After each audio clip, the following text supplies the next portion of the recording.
Hi everyone, I'm Jo Fry and this is my channel Jojo Fry Rocks, and in this video I'm going to be exploring the question of whether you have to play a certain type of guitar if you want to play a certain style or genre of music.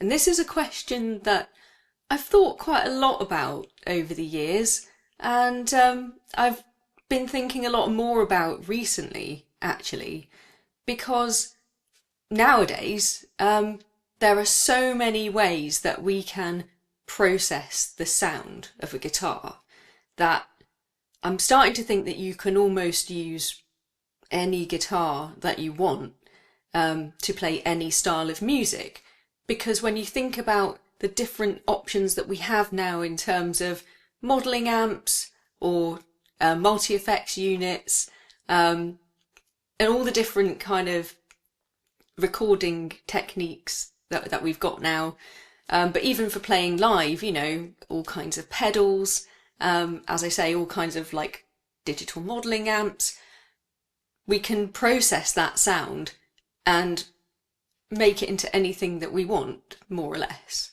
So are there any limits to that? Are we constrained by the sound that we want in terms of choosing the guitar that we want to play? And I think really the only thing that's kind of limiting that is it easier or harder to play certain styles, types of playing on certain guitars? So I think, yes, there are two elements to this. There's the sound. Can you get any sound you want out of any guitar that you have? My gut feeling is nowadays, yes, you probably can. The second one is, how easy or difficult are you making it for yourself by choosing to play a certain type of guitar for a certain style of music?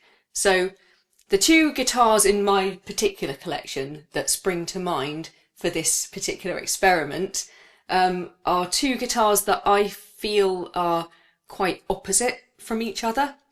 So I'm going to be focusing on my Rickenbacker and my Ibanez RG550, because I feel that these are very distinctive guitars in terms of how they feel to play. They feel immensely different, just worlds apart, and they have very different sounds and they have very different setups. So my Rickenbacker is a very unique instrument, as most of you will know. Semi-hollow, so that gives it different properties, different kind of tonal and acoustic properties for a start. It's really quite big and fairly heavy. The neck is, you know, a bit chunky. It's not too chunky, but it's certainly a kind of, you know, it's certainly a heavier, chunkier neck, certainly, than the wizard neck on the Ibanez. There isn't a tremolo arm or anything like that, so you are kind of maybe limited a little bit by that in terms of the style of music that you can play on this. And it has its own kind of Rickenbacker stock pickups, which are very different, I think, from pickups on any of my other guitars, you know, from your standard single coil or humbuckers. So you get a very distinctive tone from this guitar. Think about, you know, all the Beatles and the 1960s rock and roll bands that used these. It is quite versatile, so you know you can do a lot of things with it. You know, quite popular with indie bands, especially like from the 1980s, the Smiths onwards. You know, it's got that really kind of open, jangly, really beautiful, really pretty kind of sound. great for kind of clean playing, but what I'm interested in is, does it rock? Can you get like a hard rock sound out of a Rickenbacker? Can you get a metal kind of tone out of a Rickenbacker? And beyond that, how easy or difficult is it to play solos? Or can you shred on a Rickenbacker? These are things that I've never actually explored. I've never actually tried to do that with this guitar. So I think I've been quite limited in my thinking about what I use my different guitars for. So I'm going to be experimenting and just playing a few riffs, a couple of solos, and seeing, A, can I get a cool sound out of it? And B, how easy or difficult is it to do? Because of the neck shape, also because it has this kind of like varnished fretboard. I think you can kind of see it's really glossy, and of course the neck has quite a thick kind of glossy finish on it as well, and it does actually get a little bit sticky. So even though I polish it and everything regularly, it can kind of get a tiny bit sticky. So, do all those things make it a little bit more difficult to kind of play faster on there? And is that why, you don't really see a lot of Rickenbackers in metal bands, for example? With the RG550, if we think about the way this guitar's constructed, the setup, it's a very slim neck. It's the thin wizard neck. It's built for speed. This guitar, it's built for shredding. So everything about it is to kind of make that virtuoso style of playing easier. It's to kind of facilitate that. You have the whammy bar for modulating the pitch of notes when you're playing solos and things. It's quite light, it's quite slim, it's quite small. You can stand and play this guitar for quite some time, and it's not gonna cause you any particular problems. It's an absolutely fabulous guitar. It's got 2 humbuckers and a single coil, so that's a lot of firepower there. You're gonna easily be able to kind of get that high gain tone out of it. It's an absolute monster, to be honest. But what else can you do on it? Can that be tamed? And can you get a nice, clean tone? Could you strum chords on it? Will that sound any good? And if you can, again, sort of how easy or difficult is that to play? The action's pretty low. It is now, now that my friends at Life Guitars have set it up for me, with the Floyd Rose and everything. That's not normally very conducive to kind of getting like a lot of sustain and stuff when you're strumming chords. So we'll see. So I'm gonna use this one and the Rickenbacker for this experiment, and we'll see how it goes. First guitar that we're experimenting with is my Rickenbacker. I've got it plugged into my Boss Katana. I'm just using the panel. All the controls are at 12 o'clock. I've got the gain up at 12 o'clock because what I'm aiming for with this is to get a kind of hard rock tone from this guitar. So think of, AC/DC or, The Darkness, which is what I'm going to be playing because they're my favourite band. They play Les Pauls, SGs, Gibson type guitars with humbuckers, and I'm going to see if I can get that really punchy kind of aggressive tone from my nice, pretty Rickenbacker guitar. I've never tried this before, so let's see how it goes. Here we go.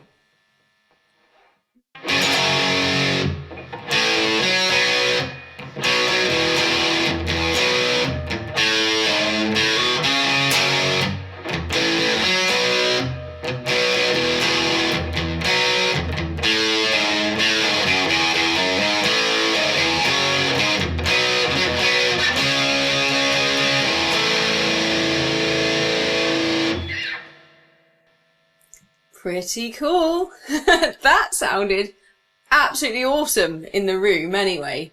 Yeah, really, really cool. Really liked that. Yeah, the sound that I was kind of hoping but wasn't really expecting to hear. I'm going to try and play a little bit of a solo, just to kind of see, you know, how easy or difficult it is. It's not something that I generally do on this guitar. I'm sure it will sound good. Well, you know, in terms of as good as my playing gets anyway. But this is actually, it's quite interesting because it's a full 24 frets. So, you know, you have the cutaways as well. You can access the higher frets very easily, just like you can on a Strat, you know, or an SG or something.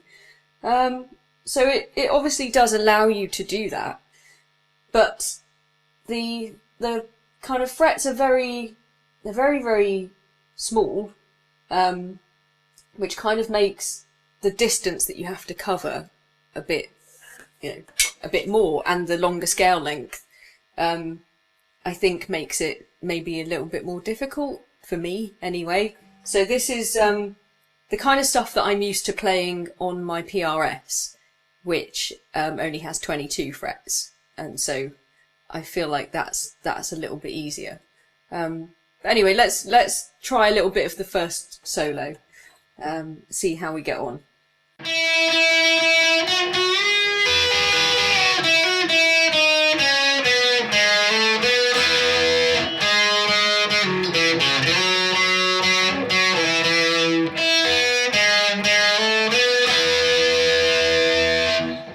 Okay, that is a little bit tricky. Just kind of sliding up and down because the neck is a little bit sticky. Bending as well. That bend was a little bit tough. I'm not convinced that I would be able to play the second solo, which I'm not great at anyway, but I usually can sort of pull it off quite, you know, regularly on my PRS, which is what I usually use to play Darkness songs. It starts kind of with a bend at the 15th fret. So let's give that a go. See how it goes.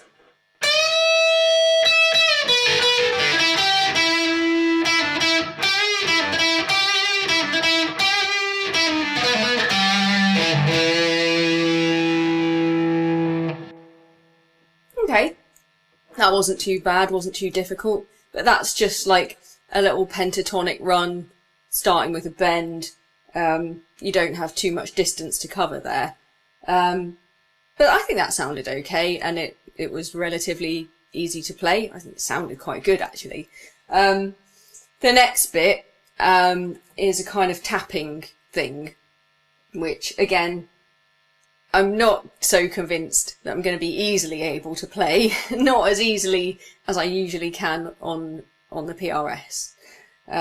Just because I'm sort of, you know, muscle memory wise, not used to the sort of distances between these frets. But let's give it a go anyway. So the idea is that it's kind of like this.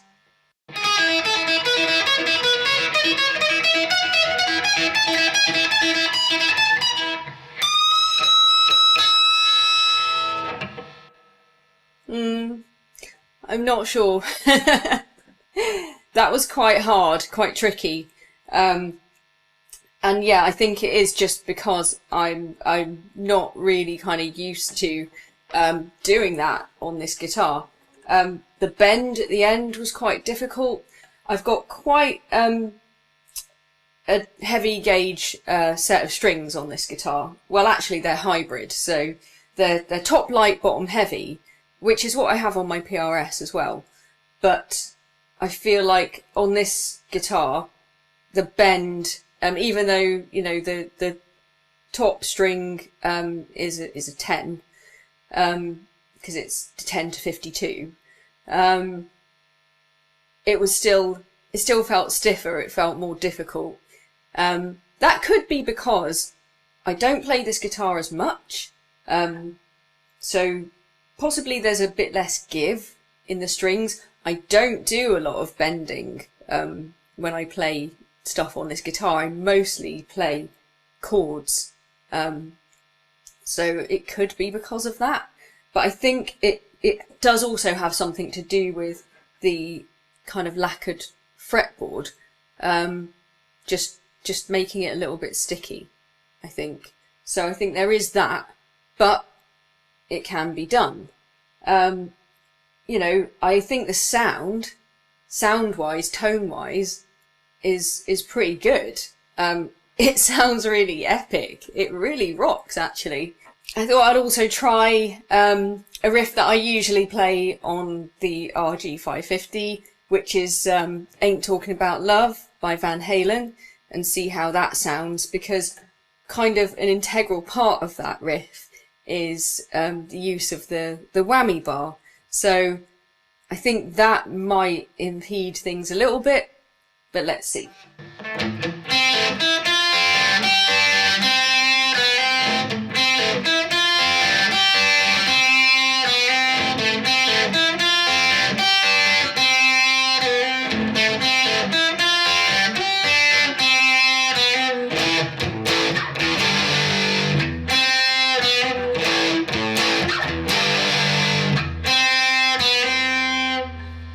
Yeah, I don't kind of have the whammy bar to do the effects that you need to do on that riff. It sounded cool, but without that, just doesn't have that kind of signature thing to it, I guess. But yeah, can you play metal on here? I don't play a lot of metal, to be honest. There aren't that many riffs that I actually know, but we can have a go at Enter Sandman, shall we? So I've just turned off the boost, kept the gain up high, and put on a couple of effects. Just a bit of modulation, a little bit of chorus and reverb and delay and stuff, and all those good things. Just using the panel to play the intro riff of Enter Sandman. See what you think.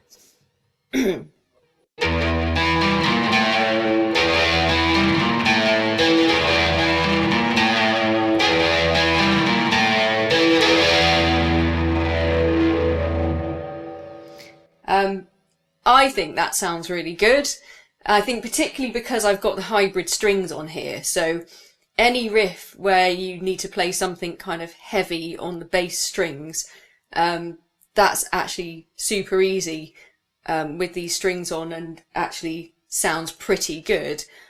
I think because of like a little bit of the extra overtones and harmonics that I think you get by virtue of having a sort of semi-hollow body, but also I think these particular pickups are actually quite, you know, can be surprisingly bassy for a guitar that's usually used for sort of very trebly, jangly strumming. So that's actually surprised me quite a bit in terms of the tone, and that was actually super fun to play. I think I've convinced myself, at least anyway, that yeah, you can play rock and metal on a Rickenbacker. It's harder to play solos. You have to get used to the sort of stickiness of the fretboard, the lacquered fretboard. Bending seems a little bit harder. You know, some of those kind of faster, more kind of shreddy solos might be a little bit of a problem. So, you know, maybe you're not playing technical death metal, or kind of, you know, metal, modern kind of styles of metal, sort of polyphia style or anything like that.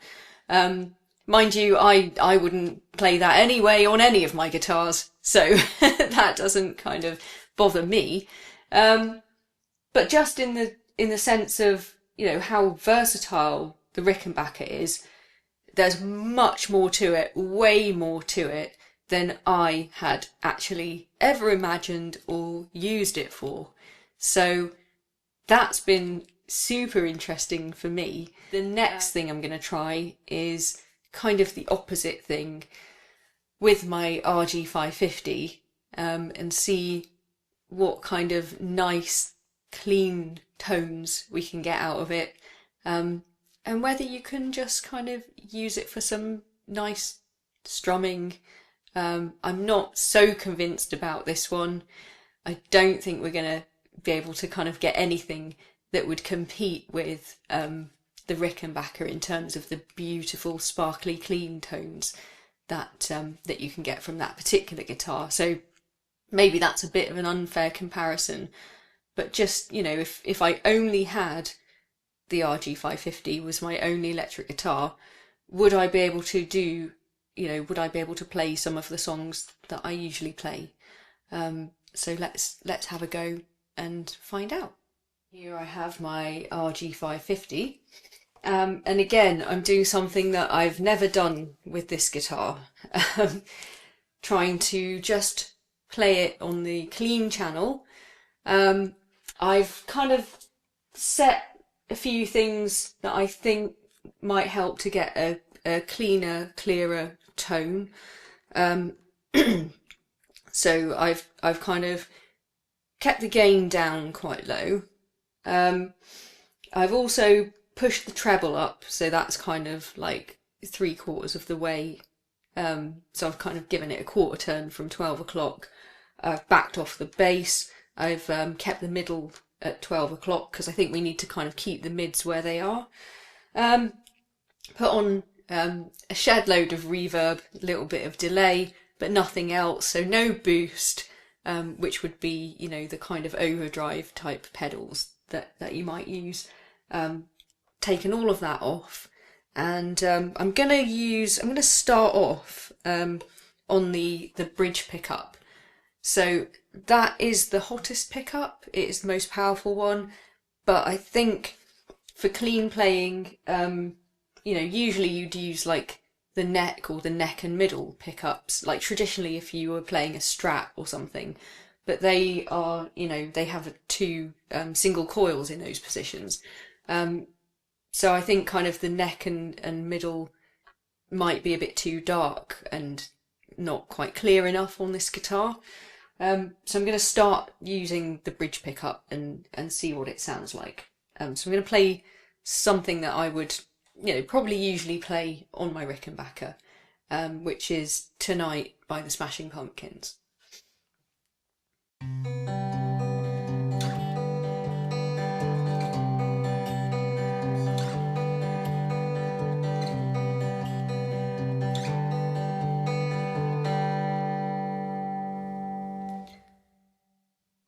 I actually think that's a little bit too twangy.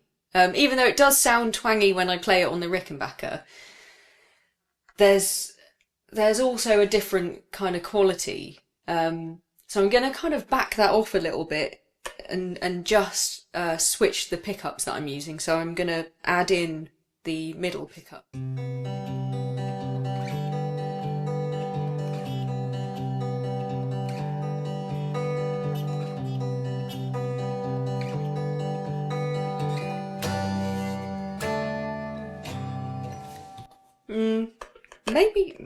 Maybe just the single coil pickup for this.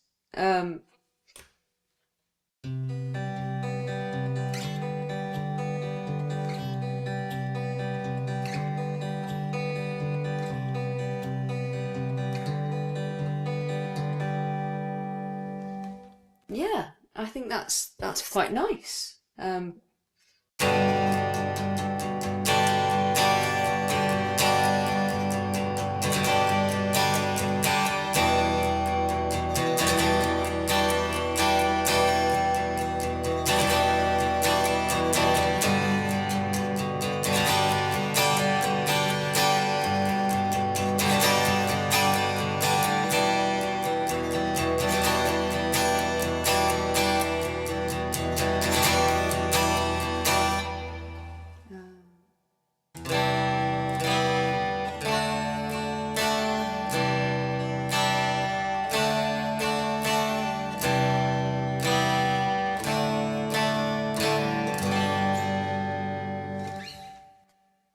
I actually think that sounds quite lovely, to be honest.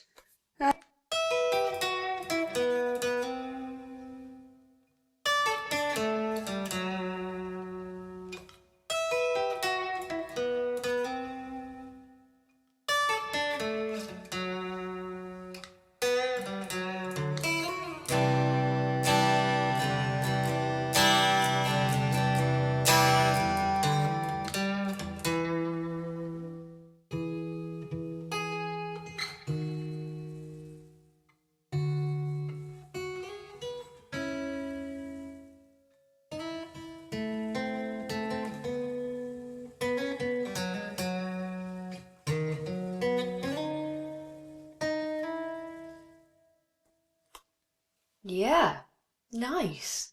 Really bluesy, mellow, but clean sound. And it's just lovely, actually.